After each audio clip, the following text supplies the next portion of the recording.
En otra reunión dentro de este recinto, mientras las personas no entraban, coloqué unas pequeñas velas aquí en el altar. Todas las personas que entraron a esa reunión, si no todos, la mayor parte, porque yo pregunté, y en efecto, pasaron inadvertidas las velas aquí al frente. Estaban encendidas, ¿eh? Estoy seguro que no las percibieron. Note que ni siquiera digo no las vieron, creo que sí las vieron, pero las pasaron por alto. Y las pasaron por alto porque la luminosidad que nos propina la luz artificial opaca obviamente la de las velas. Sin embargo, sin yo advertirles, pedí que apagaran las luces, y en cuanto la luz artificial desapareció de este recinto, esas pequeñas velas eran suficientes para guiarnos en medio de la incertidumbre. Nadie empezó a verse uno a otro con preocupación, dónde camino, o buscar sus celulares, porque las velas, aunque parecía tenue, en medio de la oscuridad, recalco, iluminaban lo suficiente para provocarnos certidumbre.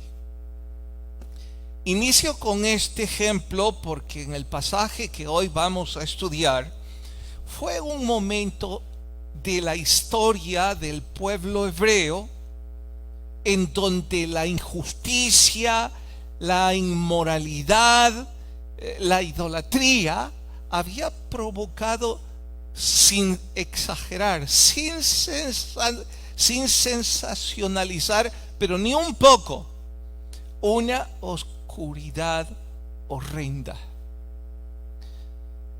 Swindoll, en su libro de Reyes, describe esa época como época de incredulidad, iniquidad y reyes asesinos. Pero en medio de esas tinieblas, Dios encendió una chispa por medio de uno de sus profetas. Aun cuando hubo momentos en donde ese profeta o esa chispa, lo digo de forma retórica, él mismo no creía que podría su luz ser suficiente contra un sistema tan envuelto en maldad. Un periodo de oscurantismo. Allí Dios puso gracia en este profeta para convertir esas tinieblas en un rayo de luz y de esperanza. Al igual que la historia de Israel, en forma comparativa, usted y yo de sobra sabemos que estamos viviendo un tiempo de maldad y oscuridad extrema. No necesitamos ser escatólogos o muy preparados en profecía para saber, estamos viviendo en los últimos tiempos. Como simple ejemplo digo, el nivel de desenfreno en cuanto a la inmoralidad sexual ya es, insisto, oscuridad. El nivel de maldad en cuanto a iniciar guerras absurdas,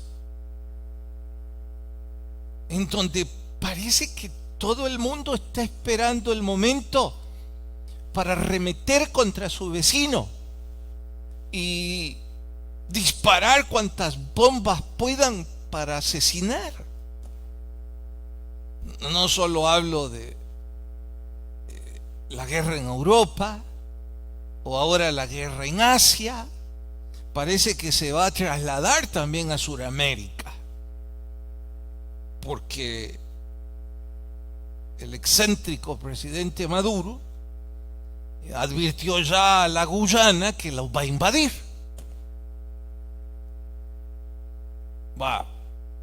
Vaya momento en el que el planeta está viviendo. Sumado a eso, con tristeza debo también acotar que hay iglesias, comunidades evangélicas, en donde la oscuridad está reinando en esas comunidades. El gozo del Espíritu Santo y la sana doctrina se han perdido. Quedarán unos cuantos tratando de no ahogarse. Las consecuencias son obvias. Si el ejemplo fuera Estados Unidos, cantidad de iglesias cerrándose por día. Quiera Dios que ese denominador no sea el nuestro tampoco. Ahora voy a dejar en paz a las naciones, a ese tiempo de oscuridad. Voy a dejar en paz a las iglesias. Y voy a decir que a veces esa oscuridad también amenaza en nuestras vidas. Como ejemplo cito, nuestros hijos no quieren saber nada del Evangelio. No, por favor no me diga que usted no está acongojado, porque entonces tengo que preguntarle, ¿está seguro que usted ama a su hijo o que conoce el Evangelio? Usted. Porque si sus hijos, a quienes usted tanto dice amar, no quieren nada con el Evangelio, van hacia el infierno. ¿Usted no está angustiado? ¿No está haciendo algo para que su atención sea enfocada en Cristo? Eso es un periodo de oscuridad. Lo mismo digo con aquellos que se han enredado y enfocado en hacer dinero y disfrutar la vida a expensas de dejar el llamado que Dios les ha hecho. Hacer dinero y disfrutar la vida no es pecado, ni es oscuridad. Tinieblas es relegar su llamado espiritual por su ambición hacia el dinero. Dejar sus servicios, sus cultos, su familia, trabajando, Y si sigo sumando ejemplos, matrimonios que se están derrumbando, jóvenes que no saben qué hacer de sus vidas, y 20 ejemplos más. Bueno, ese es un periodo de oscuridad. Qué bueno que tenemos este pasaje, porque si en medio de esas tinieblas se encendió, o Dios encendió una chispa, pues eso también puede pasar en nuestras vidas. Y esa debe ser nuestra búsqueda en el estudio de hoy. Un hombre o una mujer que se convierta en una chispa, que ilumine en medio de la oscuridad, en medio de las tinieblas en que mi matrimonio ha caído, en que mi familia, en que mis hijos o mi iglesia. Que Dios encienda esa chispa. Eso y más en el estudio de hoy titulado En busca de una luz. Vaya a primer libro de Reyes, capítulo 16. Vamos hasta el verso 29. Capítulo 16, verso 29. ¿Listos? Dice: comenzó a reinar Acab, hijo de Omri, sobre Israel en el año 38 de Asa, rey de Judá. Noten cómo ahora eso toma tanto sentido cuando lo leemos, ¿cierto? Sabemos que este Acab es del norte y que en el sur estaba Asa. Era el año 38 de Asa. Bien, 30, verso 30. Y reinó este Acab sobre Israel en Samaria 22 años. Israel se le llama el reino del norte y Samaria la capital. Ya sabemos esos detalles. Y Acab, hijo de Onri, hizo lo malo. Esto ya no es sorpresa, ¿eh? Lo que es sorpresa es lo que sigue. Más que todos los que reinaron antes de él. Es como si estaba en competencia este. ¿Qué hiciste vos? Yo fui malo, entonces yo voy a ser súper malo. Porque le fue ligera cosa andar en los pecados de Jeroboam.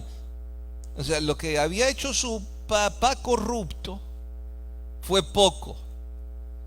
Él tomó por mujer a Jezabel, hija de el rey Edbal, rey de Sidón. Fue y sirvió a Baal. Y adelante dice cantidad de groserías de este Acab. Bien, hasta ahí leemos y oramos. Señor, te rogamos que tu luz nos ilumine y que este estudio produzca en nosotros acciones correctivas. En Cristo lo suplicamos. Amén. Para que todos estemos en la misma página, debo presentarles a los tres actores de este drama, que de hecho seguramente nos van a seguir en las próximas semanas. Empiezo por presentarles a los responsables de ese oscurantismo. Acab, rey del norte, y cuyo legado para la historia fue ser, si no el peor, uno de ellos. Vaya honor, ¿no? El segundo personaje es su mujer, Jezabel. Ya vimos, hija del rey de Sidón, lo cual ya la pinta como un desastre. Sin embargo, hay que resaltar, no es usual que los escritores bíblicos se detengan a mencionar el nombre de las primeras damas, de las esposas de los reyes. No es usual. En la mayor parte de los casos, ni siquiera sabemos el nombre de la esposa. Así es que la pregunta inmediata es: ¿por qué repara en ello? ¿Por qué el escritor sí la menciona? Bueno, es que ella es todo un ícono de maldad y de desgracia. Ella fue la que empujó no solo a su monigote y títere marido, ella empujó a toda la nación a una época de hechicería y de inmoralidad extrema. Es decir, ya estaban mal con los pecados de Jeroboam, pero esta llegó a, si solo quedaban cenizas, esta hizo que se esparcieran. Fue un gobierno de faldas, lo cual en ese entonces era obvia evidencia de incapacidad del marido. No digo que las mujeres no deben tener liderazgo, digo que el marido de esta es el ejemplo de ser un títere. También es un claro ejemplo de evidencia de posesión demoníaca. Esta mujer, yo no voy a exagerar ni un poco cuando estamos hablando de ella y me refiero a ella como una bruja. Es que era una bruja. Bueno, ella propinó junto a su marido un abismo entre Dios y su pueblo. Tan profundo el abismo que ya fue insufrible. Dios iba a poner un alto a esto, pero para eso les presento al tercer personaje. Esa es la pequeña luz que brilló con tanta intensidad que si se trata de una película, si estuviéramos en el cine, al ver el valor, la entrega, la determinación de hay que ponerse de pie y aplaudirle. Su nombre fue Elías. Y ahora que ya les he presentado a los tres personajes que más resaltarán en esta historia o en los próximos capítulos, debo repetir que nuestro estudio de hoy se titula que Dios está buscando otra chispa que encender. Busquen por favor Ezequiel capítulo 22.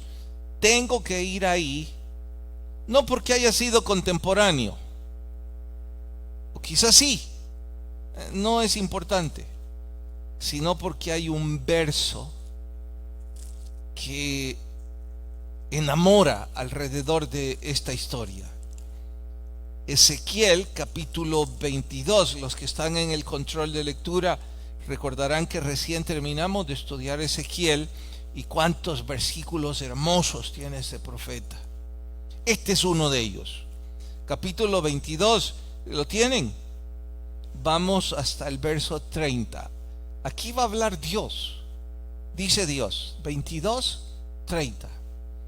Y busqué entre ellos hombre que hiciese vallado. Un vallado es una cerca, un muro, un seto, y que se pusiese en la brecha, es decir, hacía una cerca y eso que se convierte en la brecha entre en la brecha delante de mí a favor de la tierra, para que yo no la destruyese. ¿Y qué pasó? Y no lo oye. A ver, voy a explicárselos de nuevo.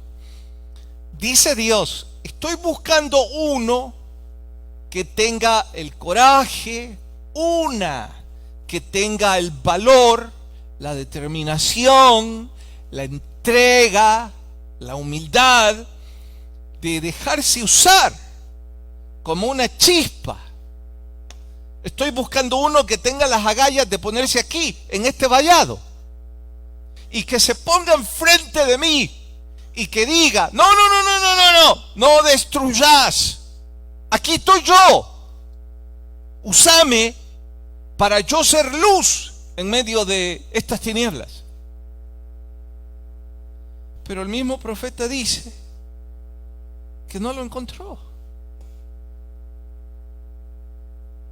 Bueno, triste la historia de Ezequiel, pero ahora retomo la historia de Elías, porque en la historia del libro de los Reyes, Dios sí encontró a ese hombre.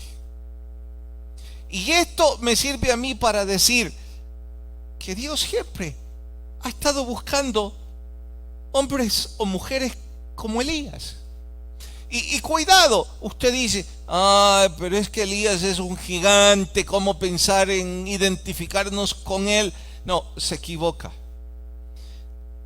A propósito, dejé la presentación de Elías hasta este punto, porque debo decirle que hasta donde yo leo en la historia, este no era un hombre preparado en la escuela de los profetas.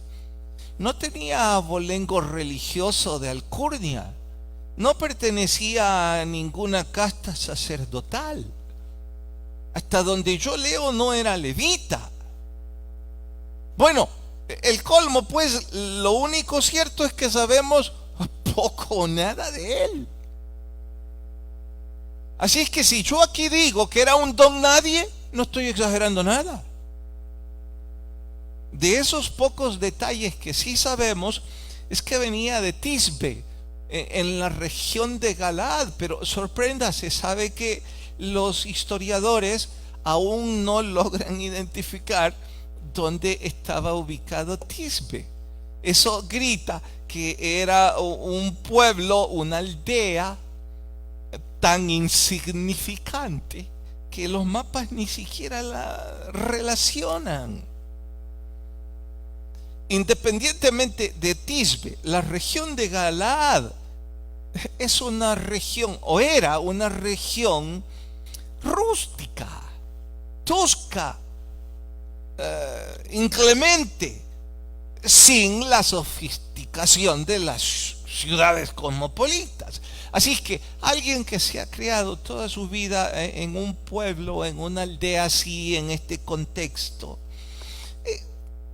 no nos sorprende que es tosco al hablar, que no tiene refinamiento alguno, que está mal vestido, que quién sabe de dónde salió y que finalmente, pues,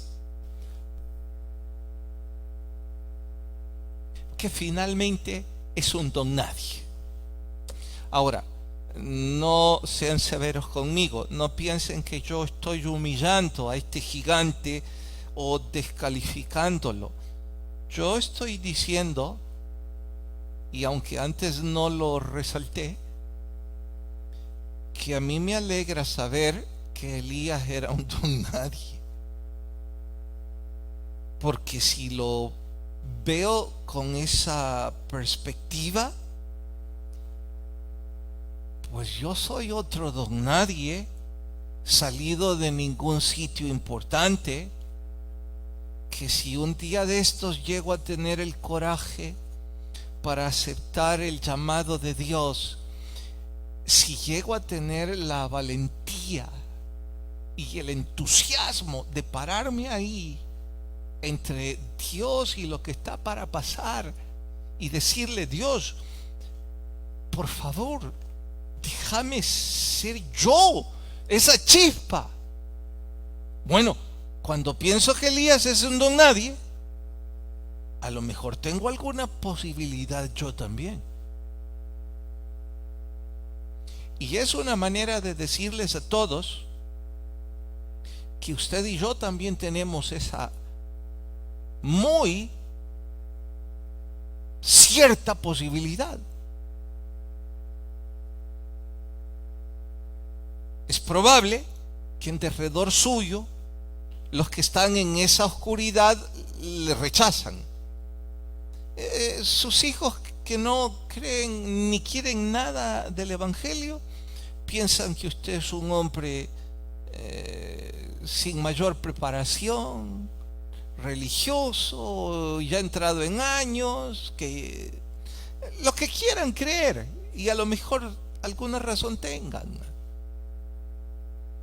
Usted a lo mejor es como yo, que el aparato celular lo único que podemos es encenderlo.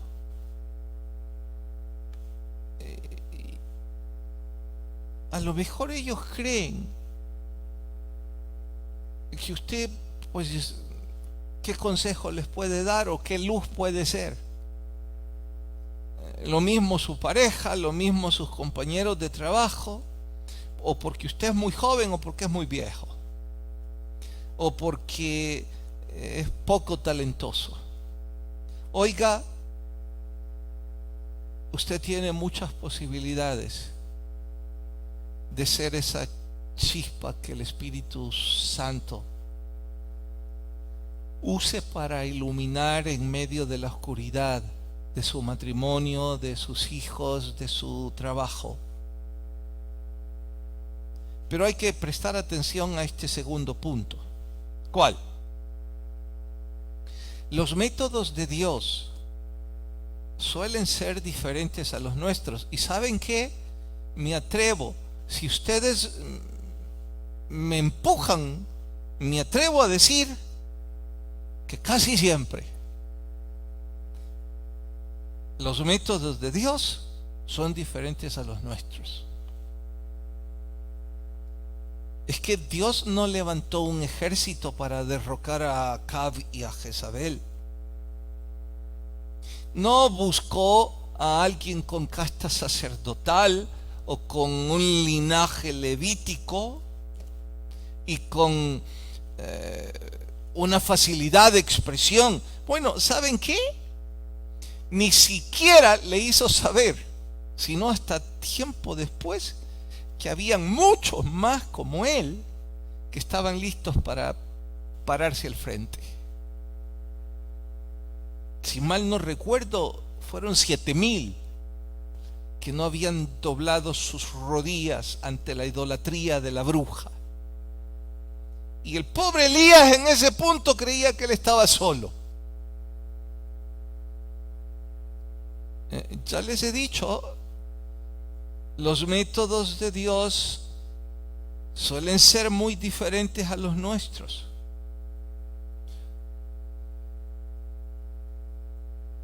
Aquí viene entonces el punto, para mí, tal vez para algunos de ustedes también. ¿No será que el Espíritu Santo me está llamando hoy y me está diciendo: Carlos, tenés que levantarte y ponerte al frente? ¿No será que el Espíritu Santo está llamando hoy a una mamá que durante meses ha sido complaciente y consecuentemente cómplice de los errores de sus hijos? ¿No será que hoy el Señor le está diciendo: llegó el momento de que tomes coraje y te pares y construyas un vallado?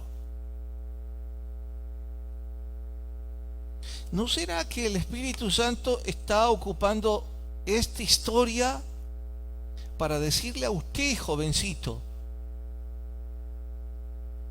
que usted puede ser esa chispa que Dios va a usar para que su papá,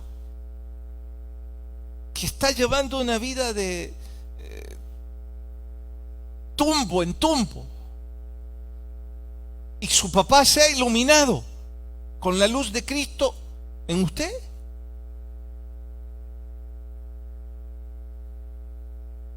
¿No será que el Espíritu Santo está llamando hoy a alguien a las misiones? Está gritándoles hoy que es tiempo de tener el valor de romper esas relaciones que nos están robando el fuego del Espíritu.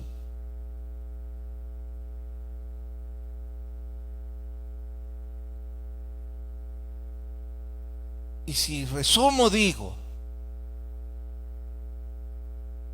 ¿vamos a seguir siendo cobardes? ¿No recuerdan que alguna vez repetimos que nada me iba a separar del amor de Dios ni de mi ministerio?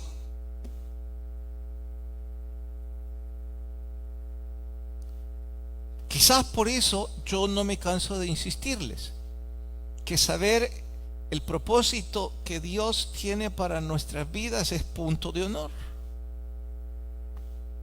Porque probablemente algunos están enredados donde no deben, porque no recuerdan, por la oscuridad en la que están viviendo, el propósito de Dios en su vida. Esas tinieblas los tienen ciegos. Porque si lo recordaran o si supieran el propósito, bueno, ¿qué están haciendo donde están? Voy a recordar la historia del tío Mardoqueo. Esto ilustra bastante bien el asunto. Esther, en un momento de oscuridad horrenda, a punto del exterminio del pueblo judío, y Dios la elige a ella para ser estrella, para brillar. Su nombre significa estrella. Pero ya ella, siendo reina, pues se acomoda Y ahora que tiene la oportunidad de brillar, le da miedo. Y parece que no quiere hacerlo. Entonces su tío, cual pastor emotivo, molesto, le dice: mira, finalmente, si no querés hacer lo que te compete, Dios puede enviar a alguien más para librarnos. Pero no se te ocurra que vos vas a salir bien librada. Y por otro lado, ¿y no será que para esto naciste?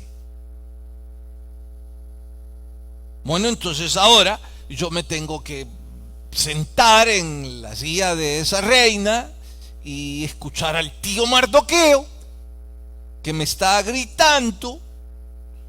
¿No querés hacerlo? Bueno, mira, finalmente Dios va a levantar a alguien para hacer lo que a vos no te da la gana de hacer, pero no vas a salir bien librado. No se te olvide que quizás para eso naciste. Bueno, ahora yo tengo que preguntarme y preguntarles: ¿y para qué naciste? ¿Para estar haciendo dinero y gastártelo? ¿Para ir por la vida esperando la muerte? ¿En serio? ¿Para qué los de pelos? ¿No será que perdió por completo el llamado del Espíritu Santo a su vida?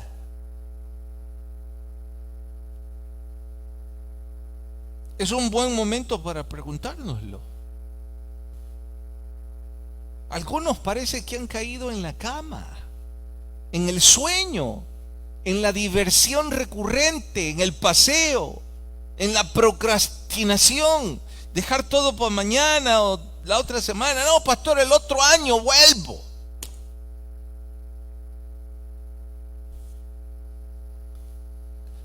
Dos pensamientos que a mí me ayudan mucho. El primero de ellos es: un día perdido significa que de los 365, bueno, ya me quedan 364.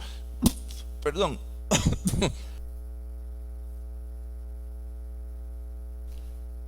Ya me quedan 364. No es grave perder un día, levantarme tarde, somnoliento hacia las 12. Ok.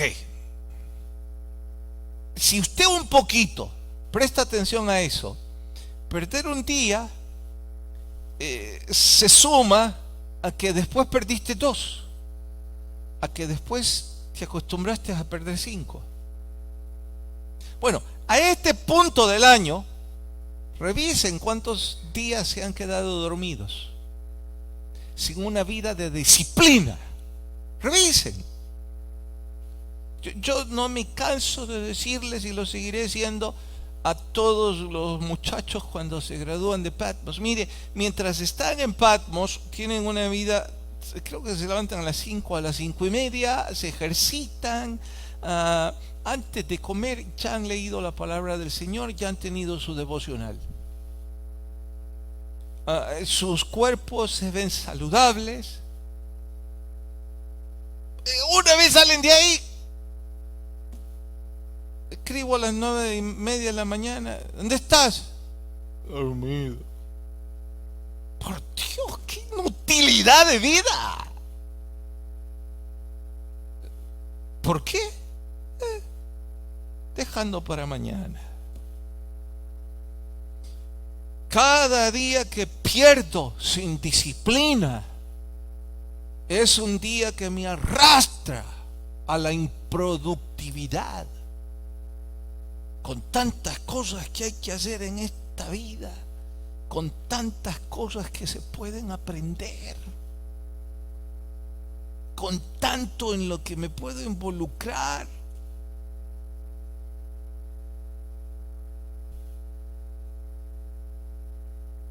Las mentes brillantes no duermen, solo cierran los ojos para soñar. hasta dormidos están soñando con qué van a hacer. Están pensando, ¿qué voy a hacer en el ministerio? ¿Qué voy a hacer con mi vida? ¿Qué voy a hacer con el llamado?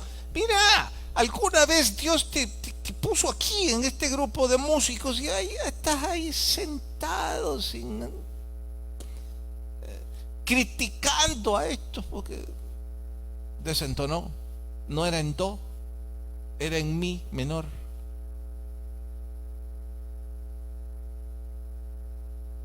Terrible, ¿no? Dios te dio el talento para predicar. Mira, ¿desde cuándo no lo haces?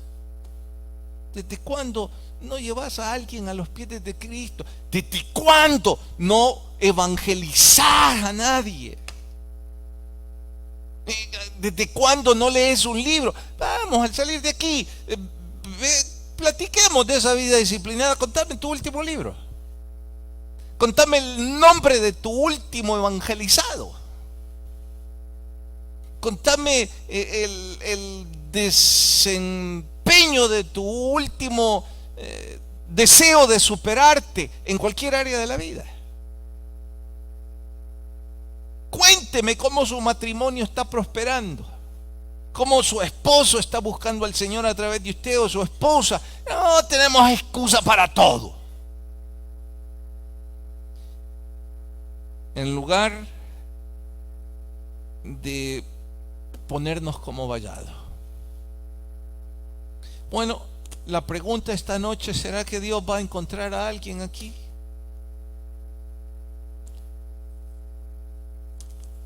Por favor, inclinen sus rostros, pero solo oren.